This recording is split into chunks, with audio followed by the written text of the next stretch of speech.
तो अब आपको सबसे पहले जो ये कहता है कि मैंने वो अनमोल जड़ी बूटी सन 1997 से पहले ही प्राप्त कर ली, स्वयं सतगुरु रामपाल जी महाराज जी का कलयुगी भाई महेंद्र, जो कि सन 2014 बरवाला कांड के बाद से भगोड़ा घोषित है। भगोड़ा, पुण्यात्माओं ध्यान से शब्द सुनो, ये सतगुरु रामपाल जी महाराज जी का भगत कभी गलत नहीं कर सकता, और गलत नहीं करेगा तो वो पुलिस के आगे भगोड़ा बन के नहीं घूमेगा। और यदि जबरदस्ती उसके ऊपर किसी ने दोष लगा दिया, झूठा आरोप लगा दिया, तो भी संत रामपाल जी महाराज जी का भगत पुलिस के आगे नहीं भगेगा। वो अपने गुरु पे विश्वास करके उसका सामना करेगा, जैसे मेरे गुरुदेव कर रहे हैं, मेरे भाई लोग कर रहे हैं। तो जो व्यक्ति 6 साल से छुपता हुआ फिर रहा है, भगत समाज के सामने नहीं आ रहा, पुलिस के सामने नहीं आ रहा, उसके अंदर कितना दोष होगा। और वो व्यक्ति कहता है कि मैंने 1997 से पहले ही सार नाम ले लिया। खुद उसका इंटरव्यू आज आपको सुनाएंगे। सुनिए, सतगुरु रामपाल जी महाराज जी के कलयुगी भाई, जो कि सतलोक आश्रम मैनेजमेंट हरियाणा का मुखिया और पुलिस की लिस्ट में वांटेड है, भगोड़ा बन के घूम रहा है। सार नामी होने के बाद भगोड़ा, पुण्यात्माओं, ट्र ट्र नकली बंदूक थमा रखी है, नकली, असली बंदूक वाला नहीं भगेगा। जिसके पास में असली बंदूक हो ना, वो भगता नहीं है, उसको पता है कि मेरे पास में पावर है। ये तो नकली वाला भगेगा जिसको पता है कि ये कुछ नहीं कर पाएगी। तो महेंद्र जी का खुद का आप इंटरव्यू सुनिए, और परमेश्वर क्या कहते हैं पुण्यात्माओं, कि वाणी ही से पहचानिए कुटिल नीत की घात, कि जो वाणी जो किसी व्यक्ति के मुख से निकलती है, उस वाणी से ही उसके अंतःकरण का मालूम पड़ जाता है कि इसके विचार क्या हैं।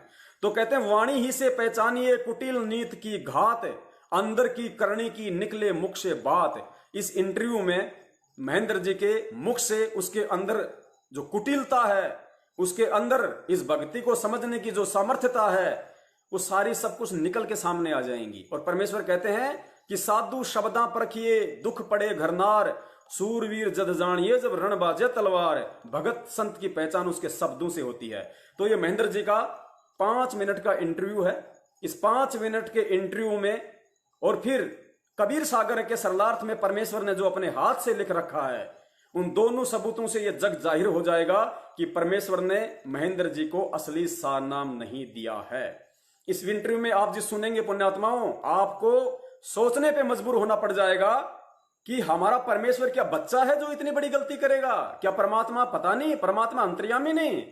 महेंद्र जी कह रहे हैं कि मैंने दादा गुरुदेव जी से नाम लिया, फिर संत रामपाल जी महाराज जी को नाम दीक्षा देने का आदेश हुआ, फिर हमने दोबारा से संत रामपाल जी महाराज जी से नाम दीक्षा ली, फिर हमने उनसे सारनाम भी लिया। लेकिन पुण्यात्माओं सोचना, महेंद्र जी कह रहे हैं कि सारनाम लेने के बाद भी मुझे यह विश्वास नहीं हो रहा था कि कबीर जी भगवान है। पुण्यात्माओं, जिस व्यक्ति को इतना ही विश्वास नहीं कि Kabir is God, Kabir is God, जो कबीर के मार्ग पे चल रहा है, कबीर उसको अपना मंत्र कैसे दे देगा, वो संजीवनी जड़ी बूटी कैसे दे देगा, वो सारनाम उसको कैसे दे देगा? जो ये कह रहा है कि सारनाम लेने के बाद भी मुझे विश्वास नहीं था कि कबीर ही भगवान है, उस समय ये श्री कृष्ण जी को ही भगवान माना करता था। तो पुण्यात्माओं, ये सोचने की बात है। वैसे तो इस बात से बड़ा कोई सबूत हो ही नहीं सकता कि हमारा परमेश्वर अंतर्यामी है, समर्थ है। जो व्यक्ति कबीर जी को भगवान ही नहीं मानता, इतने सत्संग सुन के, और कह रहा है कि जी आप मुझे शास्त्रों में दिखाओ, जबकि कह रहा है कि सारनाम मुझे मिल गया, और सारनाम मिलने के बाद कह रहा है कि कबीर जी भगवान नहीं, मुझे विश्वास नहीं। पुण्यात्माओं, उस व्यक्ति को क्या असली सारनाम दिया जा सकता है? क्या वो मोक्ष मंत्र की जड़ी बूटी उसको दी जा सकती है? जिस व्यक्ति को यह नहीं पता कि बंदूक का मुंह इधर होता है या इधर होता है, क्या भारतीय सेना का जनरल उसको लड़ाई लड़ने के लिए AK-47 दे के बॉर्डर पे भेज देगा? जिसको यह नहीं पता कि बंदूक इधर से चलेगी इधर से चलेगी, क्या उसको नहीं पता कि ये नालायक हमारी तरफ मुंह करके मार देगा, सबको मारेगा? तो पुण्यात्माओं, ये इंटरव्यू सबसे बड़ा सबूत है कि आज तक सतगुरु रामपाल जी महाराज जी ने असली सारनाम किसी को दिया ही नहीं, कोई उसके योग्य हुआ ही नहीं। सुनिए महेंद्र जी का इंटरव्यू, ध्यान से सुनना पुण्यात्माओं, ध्यान से इस बात को, क्योंकि परमेश्वर ने 1997 से पहले कोई शास्त्र खोल के नहीं दिखाई, कोई शास्त्र खोल के नहीं दिखा। इसीलिए महेंद्र कह रहा है कि सार नाम लेने के बाद भी मुझे यह विश्वास नहीं था कि कबीर जी भगवान है, और मैं गुरुजी से कहता था कि गुरुजी मुझे शास्त्रों में दिखाओ कि कबीर भगवान है, गुरुजी मुझे वेदों में दिखाओ कि कबीर भगवान है। पुण्यात्माओं, सार नाम उस व्यक्ति को, वो सतगुरु, वो कबीर कैसे दे देगा जिसको कबीर पर ही विश्वास नहीं कि कबीर इज गॉड, ये सबसे बड़ा एग्जाम्पल है। सुनिए महेंद्र जी के मुख से, मुख कमल से तो हम उस परमात्मा के लिए यूज करेंगे, मुख से सुनिएगा। और गुरुजी लंच टाइम में मेरे पास रोजाना आते थे, लगभग 4 महीने लगातार आए और सत्संग की, भक्ति की बातें बताने लगे कि भक्ति करनी चाहिए, भक्ति से दुख दूर होते हैं, सुख मिलता है, मोक्ष मिलता है। लेकिन मेरी रुचि विशेष नहीं थी और मैं महाराज जी को मना भी नहीं कर सकता था कि मेरे पास क्यों आए, क्योंकि बड़े भाई साहब थे। तो मैं अंदर से दुखी बहुत था कि रात को ड्यूटी करते हैं, दिन में ये आगे बैठ जाते हैं। लेकिन एक दिन मैंने कह ही दिया कि भक्ति में कुछ नहीं रखा, काम करो और बच्चों का पालन पोषण करो, इससे बड़ी कोई भक्ति नहीं है। फिर गुरु जी ने धीरे धीरे आना बंद कर दिया। फिर मेरे जीवन में एक ऐसी घटना घटी, 1992 की बात है, कि मैं एक डीआईजी को लेकर के मधुबन गया हुआ था, पुलिस ट्रेनिंग सेंटर के अंदर। रात को वहां ठहरे, मैं सुबह सोकर उठा तो मैंने देखा, मैं चारपाई पर लेटा हुआ, मेरी आंखें खुल गई। तो लेटे लेटे मैं क्या देख रहा हूं कि मेरे पैरों की तरफ उस मकान कमरे में 2 खिड़कियां थी। एक खिड़की में महाराज जी कम से कम 8-10 फीट ऊपर आसमान में बैठे हैं। वो सीन मुझे आज तक याद है। काले रंग के चश्मे लगा रखे थे, लाइनिंग वाला शर्ट, काली पैंट, और ऐसे बैठे हैं जैसे पद्म आसन होता है, हाथ जोड़कर। तो संत रामपाल जी की तरफ 2 पैर दिखाई दे रहे हैं, घुटने से नीचे बिल्कुल लाल रंग के, जैसे सूर्य सुबह निकलता है। तो मैं देख के डर गया। मैंने अपनी घड़ी देखी, द्वार पे एक घड़ी लगी हुई थी, उसको देखा भी 7 बज गए। दूसरी खिड़की से देखा तो शहतूत का पेड़ है, चिड़िया बैठी हैं। लेकिन मैं ये सीन क्या देख रहा हूँ, कम से कम 5 मिनट मैंने सीन को देखा। तो मैं डर गया कि मैंने समझा कि भी कहीं गुरुजी मर गए हैं, उनकी आत्मा मुझे मिलने के लिए आ रही है। अब उसमें फोन भी नहीं थे, मैं डीआईजी को बोल भी नहीं सकता था कि पुण्यात्माओं, महेंद्र जी ने अब तक जो बात की है कि भाई मतलब गुरुजी मर गए हैं, तो इन बातों में महेंद्र जी का कोई दोष नहीं है, क्योंकि उस समय तक महेंद्र जी ने नाम नहीं लिया था। इसलिए महेंद्र जी कुछ भी बोल सकते हैं, हम उन बातों का जिक्र नहीं करेंगे। लेकिन नाम लेने के बाद उन्होंने जब कहा गुरुदेव को, और खुद कहा कि मुझे सारनाम मिल गया, सारनाम लेने के बाद भी मुझे कबीर जी पे विश्वास नहीं था कि कबीर जी भगवान है, उस बात को आप गहराई से पकड़ना। मैं, मेरा भाई मर गए हैं, तो मैं बहुत चिंतित हो गया। हम 1 बजे मधुबन से रोहतक के लिए चले, हम लोग 3 बजे वहां पहुंच गए। मैं गाड़ी खड़ी करके सीधा मकान पे गया, गुरुजी के मकान के ऊपर। तो जाके मैंने देखा गुरुजी ठीक ठाक मिले, मन में शांति हुई। तो गुरुजी ने पूछा भी कैसे आना हुआ आज दिन में, कैसे टाइम मिल गया। तो मैंने घटना के बारे में बताया। मैंने कहा जी मैंने तो ऐसे ऐसे एक घटना देखी सुबह सुबह, मैं डर गया कहीं आप मर ना गए हो। तो महाराज जी ने कहा कि मेरे स्वरूप में कबीर परमेश्वर आए थे और अब आपको भक्ति मिल जाएगी। तो मैंने कहा जी मैं तो ड्रिंक्स वगैरह कर लेता हूँ, वो छूटती नहीं, भक्ति कैसे करूँगा। तो गुरु जी ने कहा जा आज के बाद नहीं पिएगा। तो उनके एक शब्द से ऐसी दीवार खड़ी होगी कि आज 1992 की बात है, आज 2013 हो गया, यानी लगभग 21 वर्ष हो गए। वो आज तक मैंने शराब को छुआ तक नहीं है। तो उसके बाद अब सुनना, गुरुजी ने अपने गुरुजी से मुझे नाम दिलवाया, संत राम देवानंद जी महाराज से। उस समय गुरुजी को आज्ञा नहीं थी नाम की। मैं भक्ति में जरूर लग गया, क्योंकि महाराज जी बताते थे कबीर साहब पूर्ण परमात्मा हैं, इनसे सबसे ऊपर हैं। तो मैंने उनको उदाहरण दिया कि पुलिस में तो ऐसे होता है, उसमें पुलिस वाले बहुत नाजायज़ किया करते। कोई कहता मैं फलांगा सिपारशी हूँ, उसको पकड़ लिया तो उसकी कुटाई कर देते थे, फोन आता छोड़ देते, हमें नहीं पता जी आपका था। कहीं ऐसा ना हो कि ये नीचे देवी देवता हमें कूट दें और जब तक कबीर साहब ऊपर से आए। लेकिन मैं लगा जरूर रहा, लेकिन विशेष विश्वास नहीं था भी कबीर साहब पूर्ण परमात्मा है। तो महाराज जी ने कहा कि आप ये नाम जपते रहो, इन नाम से आपका विश्वास हो जाएगा। तो फिर 1994 में गुरु जी को आज्ञा होगी नाम की। फिर महाराज जी ने दोबारा से हमारे को नाम दिए, फिर सार नाम दिया। मैं भक्ति में लगा रहा, लेकिन कबीर साहब के बारे में मैं पूछता था कि वेदों में दिखाओ, गीता जी में दिखाओ। तो महाराज जी कहते समय आने तो सब कुछ दिखाऊंगा मैं, अब ये करते रहो। तो फिर ऐसी घटना घटी। पुण्यात्मा, ये थोड़ी सी कटिंग दोबारा सुनना। महेंद्र जी कह रहे हैं कि फिर 1994 में गुरु जी को नाम देने का आदेश हो गया, फिर मुझे नाम दिया, फिर सार नाम दिया, लेकिन मुझे विशेष विश्वास नहीं हो रहा था। मैंने कहा कि महाराज जी वेदों में दिखाओ, गीता में दिखाओ कि कबीर जी भगवान हैं। तो जिस व्यक्ति को ये कह रहा है कि मुझे सार नाम दे दिया गुरुजी ने और मुझे विश्वास नहीं था कि कबीर जी भगवान है, पुण्यात्माओं कैसे इनको सार नाम दे दिया होगा परमेश्वर ने। सुनिए, फिर आपको खुद गुरुजी के हस्तलिखित कबीर सागर के सरलार्थ में दिखाएंगे कि सार नाम अभी तक गुरुजी ने इसको दिया है या नहीं दिया है। आज्ञा होगी नाम की, फिर महाराज जी ने दोबारा से हमारे को नाम दिए, फिर सार नाम दिया। मैं भक्ति में लगा रहा, लेकिन कबीर साहब के बारे में मैं पूछता था कि वेदों में दिखाओ, गीता जी में दिखाओ। तो महाराज जी कहते समय आने तो सब कुछ दिखाऊंगा मैं, अब ये करते रहो। तो फिर ऐसी घटना घटी कि एक दिन मैं सोया हुआ था और मेरी आत्मा निकल के ऊपर ब्रह्मांड में चली गई, बहुत ऊंचाई पर। सार नाम के बाद की घटना है। विष्णु भगवान खड़े हैं श्री कृष्ण जी के रूप में, उनके सिर पर ऐसे मोर का चंदा है, मोर मुकुट है, और मेरे से कह रहे हैं कि जिस भक्ति पे आप लगे हो ये भक्ति बड़ी कठिन है, ये मार्ग बड़ा कठिन है, अगर इतना आसान होता तो सभी यहां से निकल जाते। और एक बात का ख्याल रखना, मेरे भक्तों को मत तोड़ना।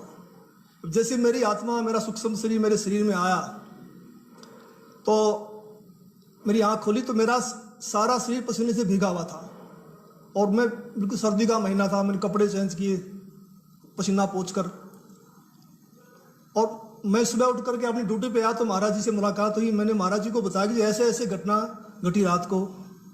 तो महाराज जी ने कहा कि आपको विश्वास नहीं हो रहा था कबीर साहब के बारे में और आप कृष्ण जी को ज्यादा मानते थे, इसीलिए कृष्ण जी के मुख से ही आपसे कहलवा दिया गया है कि ऊपर और शक्ति है और रास्ता है। पुण्यात्माओं, सार नाम लेने के बाद की घटना, और फिर कह रहा है कि मुझे रात को ऐसा ऐसा सपना आया, श्री कृष्ण जी आए, श्री कृष्ण जी ने कहा कि यह भक्ति बहुत ज्यादा ऐसी है, मेरे भक्तों को मत तोड़ना। फिर मैंने गुरु जी को बताया, संत रामपाल जी महाराज जी को, कि जी मेरे साथ तो ऐसी ऐसी घटना घटी। तो गुरु जी कह रहे हैं कि आपको विश्वास नहीं हो पा रहा था कि कबीर जी भगवान है, इसलिए श्री कृष्ण जी के मुख से ही कहलवा दिया, क्योंकि आपकी आस्था श्री कृष्ण जी में ज्यादा थी। तो पुण्यात्माओं, जिस सतगुरु को यह पता है कि जिस व्यक्ति की आस्था अभी श्री कृष्ण भगवान में ज्यादा है, जो कबीर जी को भगवान ही नहीं मानता, तो वो गुरु सार नाम दे कैसे देगा। पुण्यात्माओं, ये यहां पे भेजे में ये बातें फिट हो जानी चाहिए हमारे। ये परमेश्वर ने जो सन 2013 में इस महेंद्र का इंटरव्यू इसके मुख कमल से दिलवा दिया, पुण्यात्माओं ये नॉर्मल इंटरव्यू नहीं था, ये आज काम आ रहा है। ये इन पाखंडियों के पाखंड को खोलने का, इनको गुरु के ऊपर कितना विश्वास है, इनको भगवान पे कितना विश्वास है, जो आज भी भगोड़े बन के घूम रहे हैं। अब देखिए पुण्यात्माओं, 1997 से पहले, क्योंकि 1997 से पहले गुरुजी ने शास्त्र दिखाए नहीं थे, उसके बाद दिखाए परमात्मा ने। और ये कह रहा है कि मुझे सारनाम मिलने के बाद में गुरुजी से पूछता था कि गुरुजी शास्त्रों में दिखाओ, गुरुजी वेदों में दिखाओ कि कबीर भगवान है। तो गुरुदेव ने क्या स्पष्ट कर दिया है इस पवित्र कबीर सागर के सरलार्थ में, जो कि सतगुरु रामपाल जी महाराज जी ने अपने हस्त कमल से लिखा है।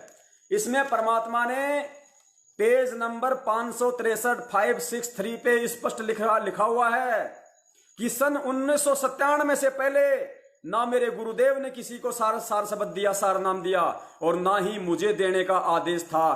तो पुण्यात्माओं, फिर इसको सार नाम किसने दे दिया असली? तो सोचो फिर महेंद्र को जो 1997 से पहले जो सार नाम मिला हुआ है, वो कौन सा सार नाम मिला हुआ है? पढ़िए इसके पवित्र कबीर सागर के सरलार्थ पेज नंबर 563, इसमें लिखा है, फाल्गुन सुदी प्रथमा एकम विक्रमी संवत 2054 यानी सन 1997 मार्च में कबीर परमेश्वर जी मुझे कुछ समय के लिए एक साधु वेश में मिले तथा कहा कि सार शब्द प्रदान करने का समय उचित है, सार शब्द देना प्रारंभ कर दे। पुण्यात्माओं, सार नाम कहो चाहे सार शब्द कहो, ये बहुत बड़ा भेद है। उससे पहले न तो मेरे गुरुजी ने किसी को सार शब्द दिया था, केवल मेरे को आदेश हुआ था सार शब्द देने का। यानी 1997 से पहले स्वयं गुरुजी लिख रहे हैं कि सार शब्द देने का, सार नाम देने का, जो धर्मदास जी को जिस सार नाम के लिए जीवित दबा दिया था वो देने का आदेश नहीं था। और कबीर सागर में भी स्पष्ट लिखा हुआ है कि जब आवे 5505 तब ये वचन मेरा होगा साचा। उससे पहले तो सार नाम सार शब्द किसी को देना ही नहीं था। तो पुण्यात्माओं, ये भाई तो 1997 के पहले की घटना बता रहा है कि फिर गुरुजी ने मेरे को सार नाम दिया, लेकिन मेरे को विशेष विश्वास नहीं था कि कबीर जी भगवान है। तो चलो हम तो इसी बात को मान लेते हैं कि जिस व्यक्ति को इतना विश्वास नहीं कि कबीर जी भगवान हैं, उस व्यक्ति को वो परम पूज्य गुरुदेव सतगुरु रामपाल जी महाराज जी कैसे असली सार नाम दे देगा। जबकि सार नाम की अधिकारी तो वो आत्मा होगी जिसको अपने गुरु में ही कबीर नजर आएगा, जिसको गुरु अलग दिखाई देगा और कबीर अलग दिखाई देगा। जो कबीर को भगवान मान लेगा कि कबीर जी भगवान, उसको भी सार नाम नहीं मिलेगा। सार नाम उसको मिलेगा जिसको ये कन्फर्म हो जाएगा कि कबीर स्वयं मेरा गुरु है, मेरे गुरु के रूप में स्वयं कबीर है मेरे लिए और कोई कबीर नहीं है। वो आत्मा असली सार नाम की अधिकारी होगी। पुण्यात्मा, इसलिए ये रिहर्सल चल रही थी अभी तक, और आज जो परमेश्वर खुलासे करवा रहे हैं, जो परमेश्वर के अनमोल सत्संग आज हमारी आंखों के सामने आ रहे हैं, आज से पहले नहीं आ रहे थे। बरवाला कांड से पहले हमें गुरुजी के सत्संगों का मतलब भी समझ में नहीं आता था कि परमात्मा किस सत्संग के माध्यम से क्या संदेशा देना चाह रहे हैं, किस सत्संग के माध्यम से, किस कहानी के माध्यम से, किस कथा के माध्यम से वो परमेश्वर हमें क्या समझाना चाह रहे हैं, हम नहीं समझ पाए। पुण्यात्मा, बरवाला कांड के बाद हम सतगुरुदेव जी के सत्संगों का अर्थ समझने लगे। हमसे मतलब ये भगत समाज, चाहे कोई 1994 से जुड़ा हो, चाहे 2014 में जुड़ा हो, उन भक्तों को गुरुजी के सत्संगों का मतलब ही आज समझ में आने लगा है। तो आप जी ने देख लिया इसमें स्पष्ट। पुण्यात्माओं, छींट भी नहीं लगने दी परमेश्वर ने। अब चलिए आगे बढ़ते हैं। अब देखिए पुण्यात्माओं, ये व्यक्ति महेंद्र सन 1997 से पहले नहीं, ये इसकी रिकॉर्डिंग है सन 2018 की, मुझ पवन दास के साथ, बरवाला कांड के 4 साल बाद की, सन 2018 की। चक्कर क्या था कि मुझ पवन दास के अंदर परमात्मा ने प्रेरणा करके भगत समाज के नंबर इकट्ठे करवाने शुरू कर दिए, और दास ने सभी भक्तों के, जिनके पास सादा मोबाइल था, बटन वाला मोबाइल था, दास ने सबके नंबर इकट्ठे करने शुरू कर दिए। दास के पास लगभग 25 से 30 हजार भक्तों के नंबर हो गए, और दास सभी के पर्सनल नंबर पे बल्क एसएमएस के माध्यम से, डीएम कबीरा के माध्यम से तारीखों के मैसेज भेजा करता था। उस समय मुझे भी सच्चाई का पूरी तरह से पता नहीं था। 2018 नहीं, 2016 की बात है, 2016 की बात है। तो दास भगत समाज को यह संदेश भेजा करता था कि भाई तारीखों पे जाना है, आज गुरुजी की तारीख है। तो दास ने अपने मोबाइल में वो एप्लीकेशन सेट कर रखी थी बल्क एसएमएस की, यानी एक हिंदी में मैसेज टाइप किया, वो मैसेज 5 सेकंड में 30,000 भक्तों के सीधे डायरेक्ट मैसेज बॉक्स में जाता था, चाहे जिसका एंड्रॉइड फोन हो, चाहे जिसका बटन वाला फोन हो। तो उस संदेश को लेके जो नवीन सोनीपत है, महेंद्र का राइट हैंड, जो सभी स्टेट कोऑर्डिनेटरों का बाप है, यानी महेंद्र आदेश देता है नवीन को, नवीन के पीछे चलते हैं सारे स्टेट कोऑर्डिनेटर, और स्टेट कोऑर्डिनेटर के पीछे चलते हैं डिस्ट्रिक्ट कोऑर्डिनेटर, फिर नीचे वाले। तो उस नवीन ने कहा कि पवन, ये तेरा सिस्टम, ये तेरे नंबर हमारे को दे दे। दास ने कहा कि नहीं दूंगा, अगर परमात्मा ने मुझे निमित्त बनाया है तो मैं सेवा कर रहा हूं, तुम्हें दिक्कत क्या है। लेकिन ये मनवश लोग हैं, ये सारा चीजों के ऊपर अपना ही अधिकार समझते हैं कि संत रामपाल जी और उनका ज्ञान तो हमारा जन्म सिद्ध अधिकार है, हमने भारत सरकार से उनका रजिस्ट्रेशन करवा रखा है। अरे भैया, अगर तुमने जगत गुरु का रजिस्ट्रेशन करवा लिया तो जगत गुरु क्यों कहते हो, अपने घर का गुरु कहो ना, कि घर का गुरु संत रामपाल जी महाराज, फिर जगत गुरु क्यों कहते हो। भाई, ये जगत का गुरु है तो जगत का गुरु है, ये किसी के बाप की पर्सनल प्रॉपर्टी नहीं है, ये यूनिवर्सल प्रॉपर्टी है संत रामपाल जी महाराज, देश दुनिया की धरोहर है। तो नवीन ने कहा कि मुझे दे दे, मैंने मना कर दिया, नहीं दूंगा। तो इन नवीन ने महेंद्र से मेरी शिकायत कर दी, इस काल के एजेंट से। महेंद्र ने फिर मुझे फोन किया।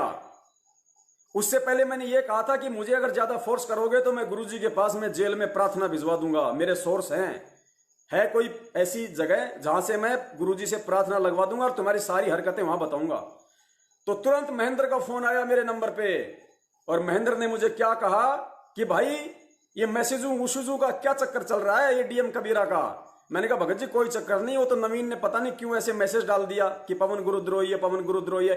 बोला कोई बात नहीं, मैं नवीन को बोलता हूं दोबारा से सेट करो, ऐसे तो सब में काल घुस जाएगा, जिसमें खुद में काल घसा हुआ है। दास को शिक्षा दे रहा है कि ऐसे लड़ोगे तो आपस में काल घुस जाएगा। तो बरवाला कांड में क्या तुमने शांति स्थापना की थी, उस समय तुम्हारे अंदर काल नहीं घुसा था। तो बाद में दास को कह रहा है कि मुझे पता चला है कि तुम कह रहे हो कि मैं जेल में गुरुजी के पास में प्रार्थना भेजूंगा। पुण्यात्मा ध्यान से सुनना, ये शब्द है, साधु शब्दा परखिए, वाणी ही से उपजे कुटिल नीत की घात। वाणी ही से पहचानिए कुटिल नीत की घात। जिसकी नीयत कुटिल हो, उस व्यक्ति के अंदर क्या भाव है, क्या चल रहा है, उसकी वाणी से पहचाना जाता है। ये इस वाणी में दास को कह रहा है कि मुझे पता चला कि तुम जेल में गुरुजी के पास प्रार्थना भेज रहे हो। गुरुजी से प्रार्थना होने के बाद भी मेरी मंजूरी जरूरी है। ये कौन कह रहा है?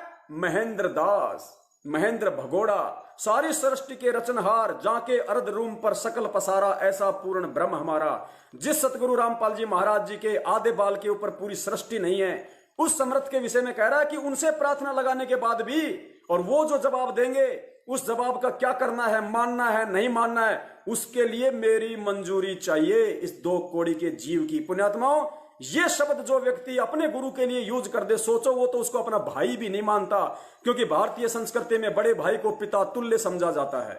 तो पुण्यात्माओं, ये शब्द सुनिए 2016 के। कहता है 97 में मुझे सारनाम मिल गया।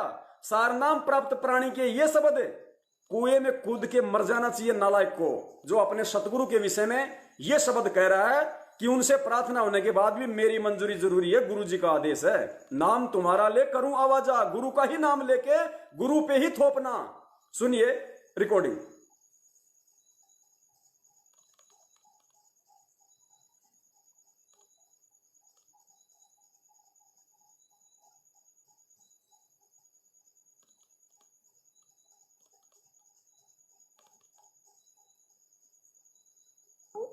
हाँ जी भगत जी बताएं।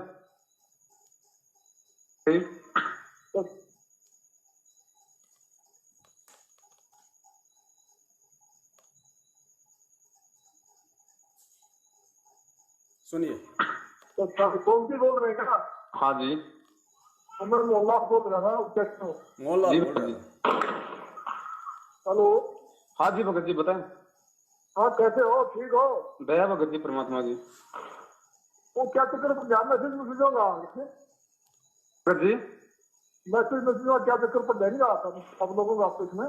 नहीं भगत जी, पता नहीं, वो आज उनसे नवीन भगत जी से बातचीत हुई थी तो काफी कुछ उन्होंने जो मतलब व्हाट्सएप पे भी मतलब फैला दिया इस तरीके से, जबकि दास की तो दास ने तो ऐसी कोई गलती भी नहीं की। ऐसा है ना, मैं प्रोसीजर बताऊंगा आपको, ठीक है ना? ऐसे ना उस आपस में इसका काल घुस जाएगा सब में। जैसे कोई मैसेज आता है वो गुरु जी के थ्रू मेरे पास होता है, उनके पास होता है। जी भगत जी जी। तो हम ऐसा करेंगे, सिस्टम बनाएंगे, लिंक बनाएंगे आपको। मैं इनको बोलूंगा भाई मुझे आपके लिंक में आप करो, बाकी अपने नाम से मेरे नाम से कबीरा को दे दो, तो वो वहां से प्लस कर दिया सबको। जी भगत जी, ठीक है ना? जी जी। हाँ, है ना? और ना ऐसा नहीं ना जैसे आप कहते हो मैंने सुना था आपका व्हाट्सएप का वो। अब सुनो, ये कह रहा है कि मैंने सुना था आपका व्हाट्सएप का वो मैसेज जिसमें आप कह रहे थे कि मैं गुरुजी से प्रार्थना लगाऊंगा। गुरुजी से प्रार्थना लगने के बाद भी मेरी मंजूरी जरूरी है। मैंने सुना था आपका व्हाट्सएप का वो रिकॉर्डिंग जी। मैं इतनी बार को दोबारा प्रार्थना कराऊंगा। प्रार्थना के बाद भी मेरी मंजूरी जरूरी है, किसी प्रकार की प्रार्थना हो, गुरु जी का आदेश। किसी भी प्रकार की प्रार्थना हो, गुरुजी से प्रार्थना के बाद मेरी मंजूरी जरूरी है। पुण्यात्मा, ये शब्द कौन बोलेगा? ये शब्द काल बोल सकता है। काल 21 ब्रह्मांड का वो प्राणी जिसका सतगुरु रामपाल जी महाराज जी गुरु है, वो अपने गुरु के लिए ये शब्द उच्चारित नहीं कर सकता। ये सत भक्ति है पुण्यात्माओं।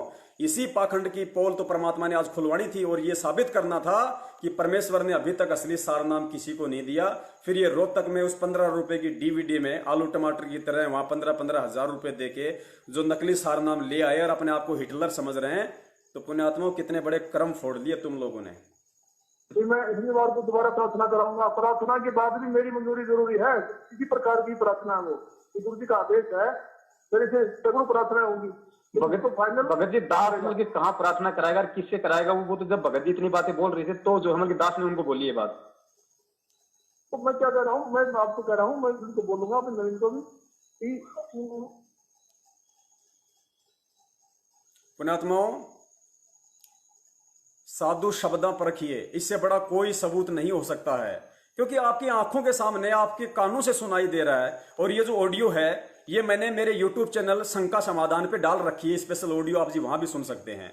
शंका समाधान हिंदी में टाइप करना यूट्यूब पे, शंका समाधान मेरा यूट्यूब चैनल है। स्पेशली ये 2 मिनट की ऑडियो मैंने वहां डाल रखी है, आप जी सुन लेना पुण्यात्माओं, और विचार करना कि आप लोग किन मनवश लोगों के कहने पे इन फर्जी नामदान केंद्रों से आप जी जुड़े हो।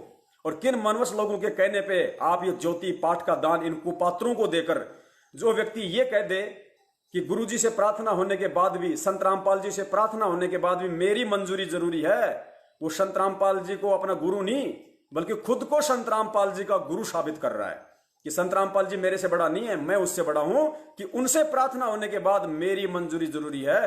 तो सोचो अभी ये गुरु को कहां पहचान पाए? क्या ये सारनाम के अधिकारी हैं? गुरु के प्रति ऐसे जिसके विचार हो पुण्यात्मा, वो तो गुरु का सत्संग सुनने का भी अधिकारी नहीं है, प्रथम नाम तो बहुत दूर की बात है। आगे आप जी सुनिए पुण्यात्माओं, सतगुरुदेव जी ने राजा इब्राहिम सुल्तान की एक छोटी सी कथा सुनाई है। पुण्यात्माओं, सत्संग छोटा हो बड़ा हो इन बातों पे मत जाइए, ये हमारे आत्म कल्याण का मार्ग, हमारे जीवन का फैसला हो रहा है कि हम किन कुपात्रों के पीछे, किन मनवस, किन काल एजेंटों के पीछे लग के अपनी भक्ति बर्बाद कर रहे हैं। थोड़ी बहुत भक्ति करते हैं और इनकी गुलामी करके हम अपने टायर में जो हमने परमेश्वर की भक्ति से हवा भरी है, हम उसमें पंचर करवा रहे हैं। बच लो पुण्यात्माओं, अगर बचा जाए तो अभी भी समय है, गुरुदेव से क्षमा याचना करके बच लेना। अपन ध्यान से सुनिए, गुरुदेव ने सारनाम के लिए राजा इब्राहिम सुल्तान की कथा सुनाई कि कितनी जरूरत है। जिस व्यक्ति ने, गुरुजी कहते हैं जब राजा इब्राहिम सुल्तान साजबाज के साथ निकलता था, जिसके 18 करोड़ घोड़े, 16,000 रानियां, जब वो हाथी पे बैठ के निकलता था, उसकी सवारी निकलती थी, तो इंद्र का राजा भी शर्मा जाता था कि मेरे भी इतने ठाट बाट नहीं जिसने इब्राहिम सुल्तान के हैं। और वो इब्राहिम सुल्तान जिसने भक्ति के लिए सब कुछ छोड़ दिया, फिर भी परमात्मा ने उसके सारनाम की परीक्षा ली, और कितनी भयंकर परीक्षा ली। अंत में जब तक उसने ये नहीं समझ लिया कि बहन मिट्टी पे मिट्टी डाल दी, ऊपर से गुरु के कहने पे गुरु ने परीक्षा ली सारनाम के लिए। एक बहन से गाय का गोबर का वो डलवाया कूड़ा उसके ऊपर, एक दो बार नाराज हुआ, तीसरी बार फिर आया। फिर जब उस बहन ने उसको डाला तो उसने कहा कि बहन कोई बात नहीं, मिट्टी पे मिट्टी डली है। उस समय वो सारनाम का अधिकारी हुआ था। और ये भक्तों को मरवाने के लिए गुंडे भेजता है, सारनामी गुंडे भेजता है, पवन दास को, जयपुर वाले को पिटवाने के लिए, मरवाने के लिए। सुनिए गुरुदेव का सत्संग, पुण्यात्माओं सत्संग आधार बनेंगे। जब तक सत्संग आधार नहीं बनाओगे, क्योंकि गुरुदेव ने हर बार कहा है कि सत्संग भक्ति की नींव है, फाउंडेशन ऑफ द स्पिरिचुअल। जब तक आप इस नींव को मजबूत नहीं करोगे, आप भक्ति कर ही नहीं सकते, आप इस सारनाम के लायक हो ही नहीं सकते।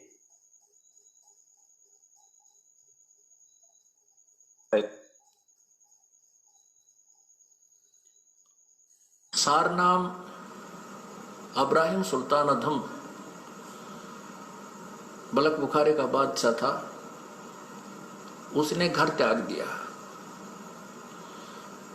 परमात्मा ने कहा था बेटा जा बेशक तो अपना राज्य भी कर, भक्ति कर। तो उसने कहा नहीं पिता, नहीं परमात्मा, अब तो बच्चे सब। पुण्यात्मा हमारे को इन कथाओं में इंटरेस्ट आना चाहिए, ये सतगुरु के मुख कमल से निकल रही हैं। एक एक शब्द को अब समझने की कोशिश करो। ये कथाएं, ये सत्संग आपने पहले भी सुने होंगे, लेकिन अब इनको समझकर, इनको दोबारा सुनकर समझने की कोशिश करो। साथ साथ एक एक शब्द को पकड़ो कि गुरुदेव क्या कह रहे हैं, क्या इशारा करना चाह रहे थे इन कथाओं के माध्यम से। लेंगे वो सियाने हो गए, अब उस नरक में नहीं जाया जा सकता, और मुझे अपनी लकड़ी तोड़ कर बेच करके मैं अपना व्यवस्था कर लूंगा। करना तो पड़ेगा काम, लेकिन यहाँ कर लूंगा, अपनी मजदूरी करके अपना पेट निर्वाह करके अपनी भक्ति करता रहूंगा। तो उसने ऐसा ही किया, एक झोपड़ी डाल ली, जंगल में लकड़ी तोड़ लावा, बेच आओ बस बाजार में, और बैठ के अपना 5-4 दिन उन खा ले, फिर एक दिन एक इठड़ी, एक बंडल फिर तोड़ के डाल जाओ। इस तरह अपनी भक्ति कर रहा था। प्रथम मंत्र दिया, फिर सतनाम दिया प्रभु ने, फिर सारनाम के लिए, क्योंकि सत्संग में सुनता रहता था। फिर कहा भाई सार भी दिया जाएगा, सारनाम के बिना मोक्ष नहीं हो सकता। तो वो सारनाम के लिए प्रार्थना करता था, प्रभु आपका दास सारनाम के योग्य हो गया हो तो देख ला प्रभु, कृपा करना, आपके दास पर बहुत अधीन हो गया था। परमात्मा ने कहा भाई अवश्य बेटा, नाम जब तुम योग्य हो जाएगा अवश्य नाम देंगे। तो एक दिन प्रभु ने कहा भी तुमको सारनाम दिया जाएगा, आप ऐसे ऐसे उस दिन वहां आना हमारे पास आश्रम में, या जैसे भी कोई स्थान निहित किया।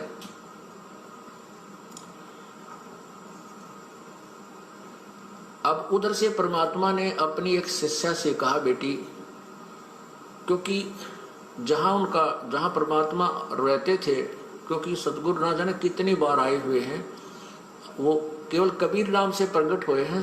कति आम ऐसा मी तो अब मैं भगवान हूँ और वो सारा अन्य उनमें भी आए हैं और कुछ दिन अतिथि रूप में रहे हैं। उनके विषय में कोई ये नहीं बता पाया कि ये कौन थे, कहाँ के रहने वाले थे।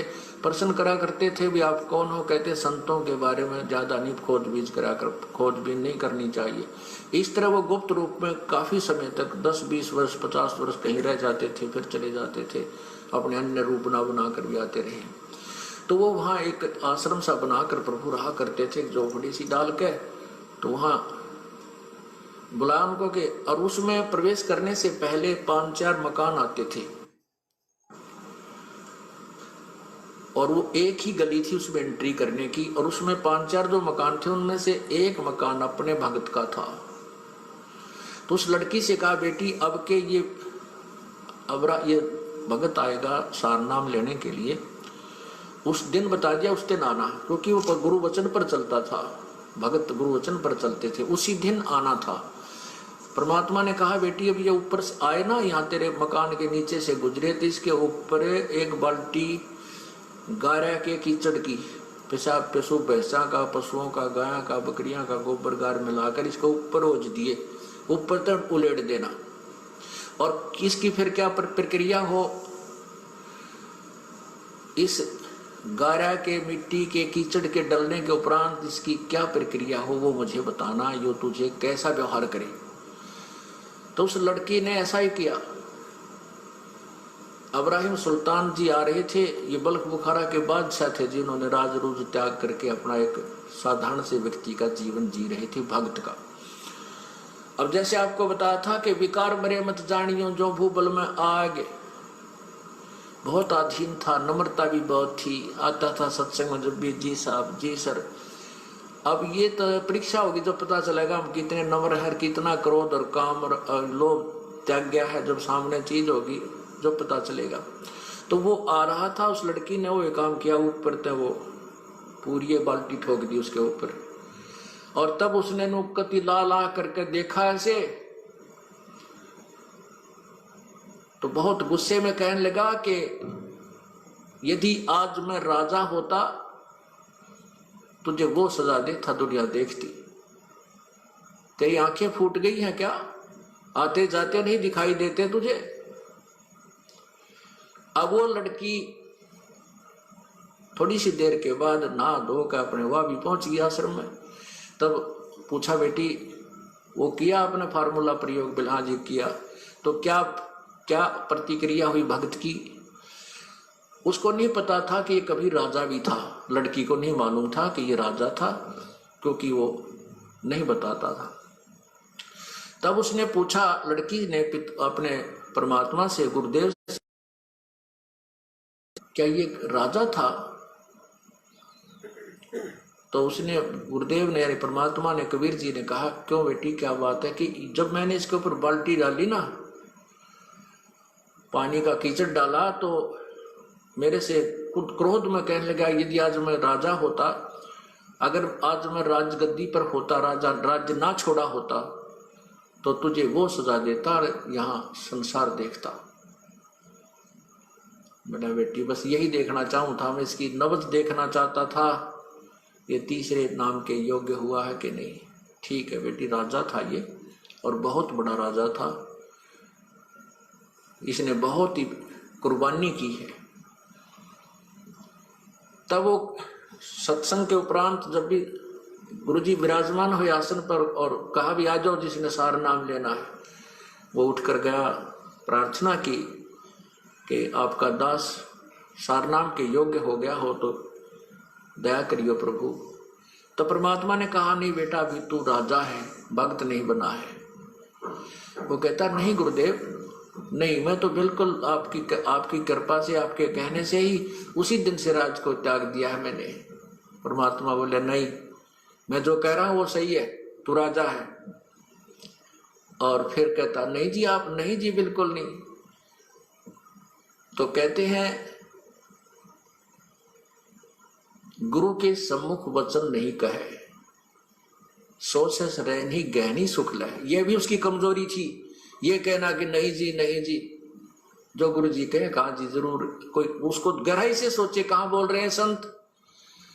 तो परमात्मा ने कहा जा बेटा 1 वर्ष के बाद उस दिन आना, 10 ज्यादा नहीं।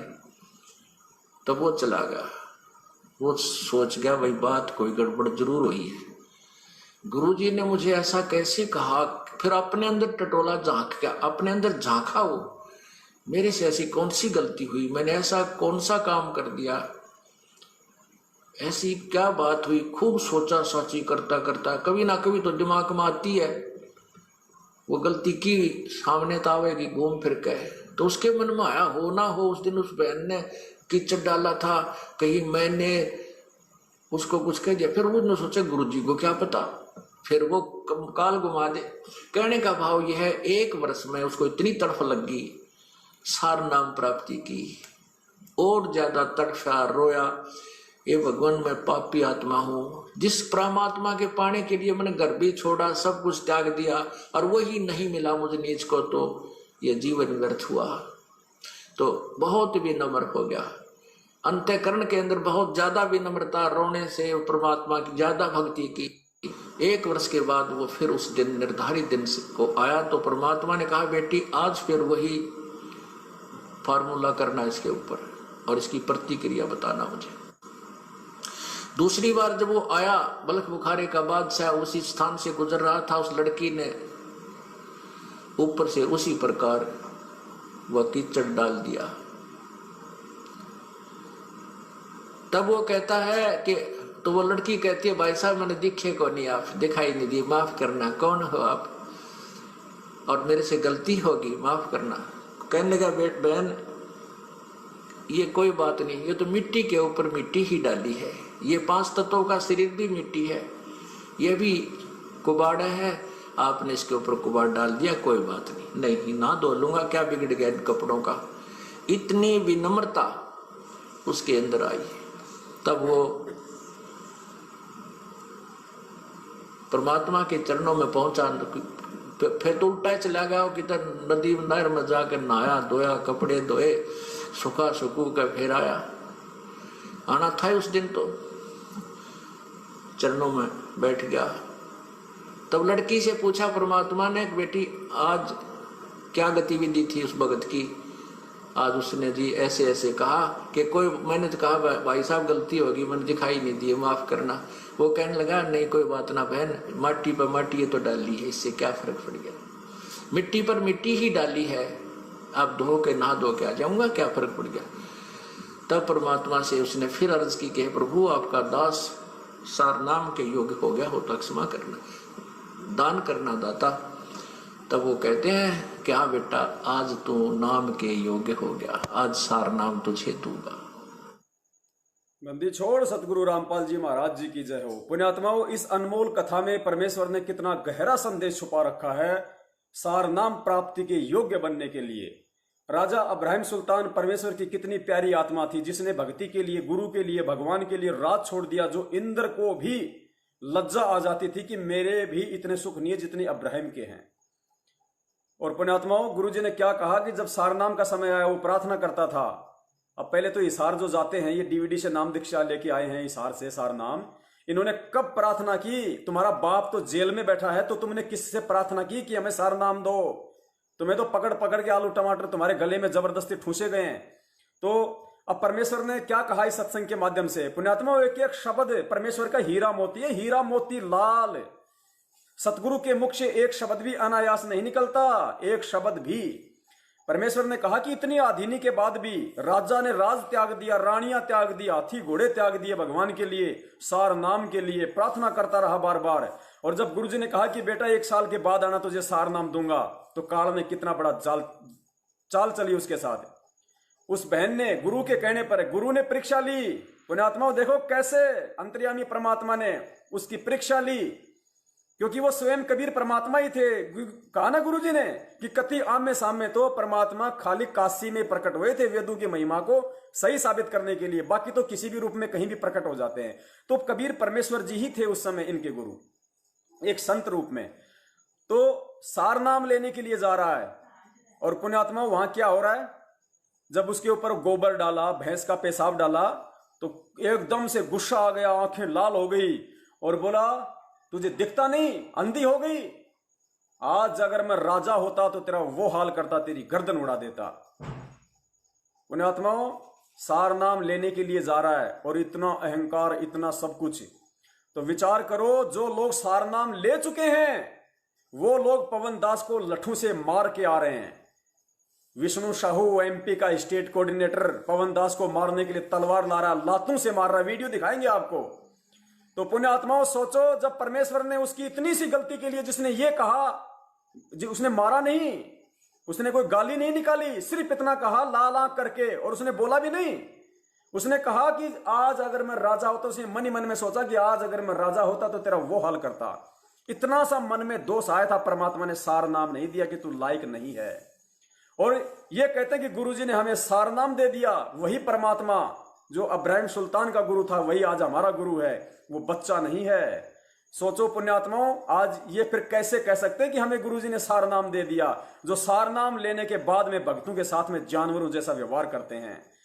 बहनों, भक्तों को सार नाम लेके रंडी का बीज जैसी गालियां निकालते हैं, मां बहन की भद्दी गालियां निकालते हैं। सुनाएंगे आज इनका सबका काला इतिहास आपको नींद नहीं आएगी पुण्यात्मा, रात को आप रोओगे कि हे परमपिता परमात्मा, हम किन काल एजेंटों के पीछे आपके ज्ञान को भुलाकर, आपके संविधान को भुलाकर हम 5-6 साल से कहां डले ढो रहे थे।